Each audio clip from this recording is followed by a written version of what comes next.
Welcome to the Self-Storage University podcast, where you will learn the correct way to identify, evaluate, negotiate, perform due diligence on, renegotiate, finance, turn around, and operate self-storage facilities. And now, here is your host, a partner in one of the largest real estate portfolios in the U.S. with nearly $1 billion of holdings, Frank Rolfe. Webster's dictionary defines renegotiation as negotiation of something again in order to change the original agreed terms. This is Frank Rolfe with the Self-Storage University podcast.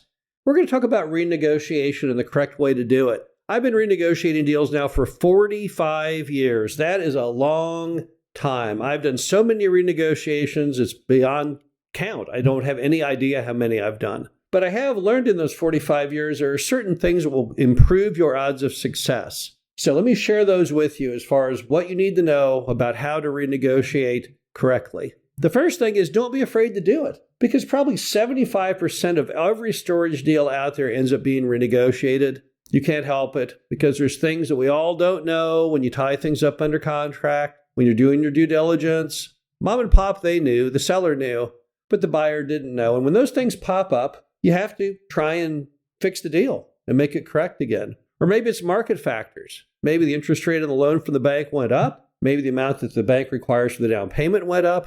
Whatever the case may be, when things pop up that you didn't expect, then you have to renegotiate. So rule number one is you got to renegotiate. You have to do it. Number two, you got to be fair. You got to use the golden rule in renegotiation. You can't be unreasonable about it.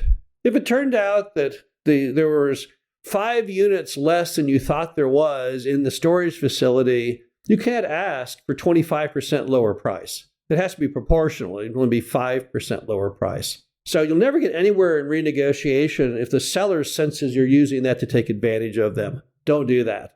Then the deal's going to die. And sometimes people do that deliberately when they renegotiate, trying to see how far they can push it. The problem is you're going to destroy all of the trust that you built up already with the seller if you try and take advantage of them. So just don't even do it. Next, you got to be inclusive. And by inclusive, I mean you have to demonstrate to the seller why you need that concession. And if it's a cost issue, you need to back it up with bids. And if it's anything else, you again need to show them, share with them. If your bank says, oh, I'm sorry, the interest rate isn't going to be 6, it's going to be 7. Well, let's show a letter from the bank to the seller to show them these things. The sellers are pliable. They're willing to work with you if they believe it's fact, but they don't like when they think you're trying to basically retrade them for fun. So be inclusive and show them what the problems are. They're much more prone to work with you if they feel like they're in the loop. Next, be sure and show them the timeline. Use a past, present, future structure when you talk to them on these reductions. Show them how they came to be where they are now. When you tied up the property, you thought XYZ was what the givens were, and now you've turned out that XYZ are wrong. And as a result, we got to fix it because in the future, we'll not get this deal done. I can't get a loan and it won't meet the appraisal unless we get the appropriate price. It's a lot easier for a seller to comprehend when you give them a structured approach and explain to them how you got to the point that you are actually at. Also, remember that renegotiation is a form of bartering.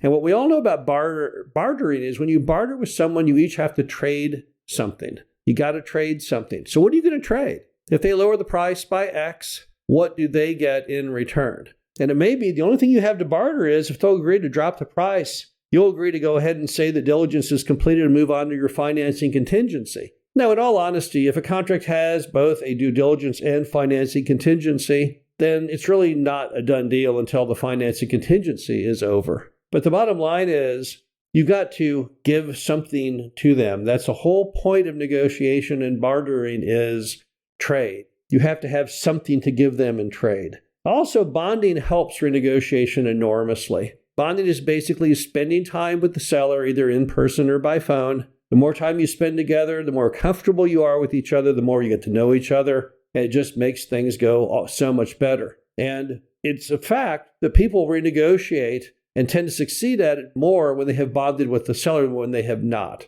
So from the minute you first talk to the seller, you need to be focused on bonding, spending time with them. And that way, when you go to renegotiate it, they feel like they know you better and they trust you. So bonding is a very, very big part of renegotiation.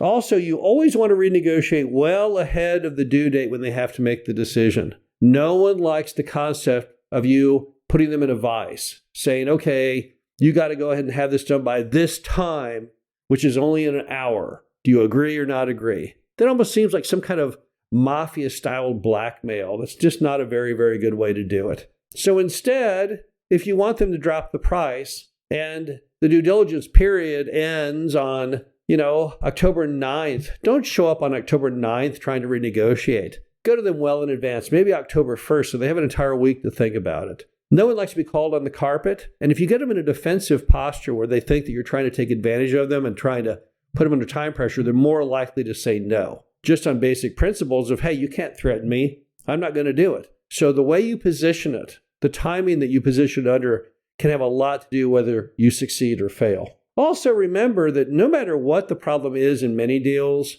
there is one solution to almost every problem, and that's seller financing. Because when you seller finance, you can restructure the deal not in price, but in the terms of the financing.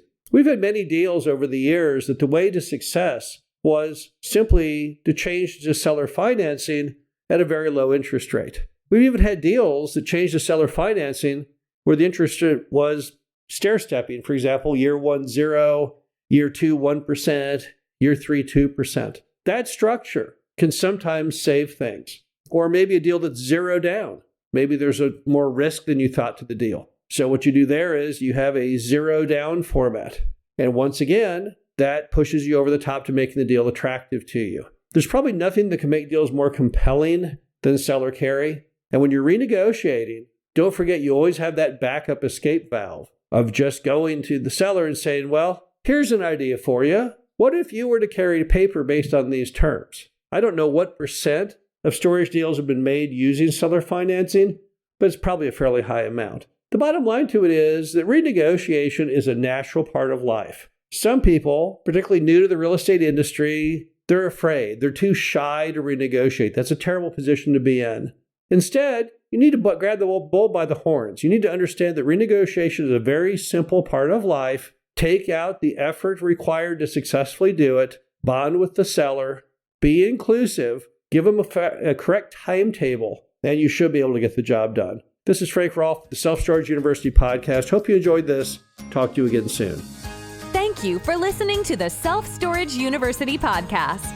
Be sure to visit us at ssupodcast.com, where you can learn the correct way to identify, evaluate, negotiate, perform due diligence on, renegotiate, finance, turnaround, and operate self-storage facilities.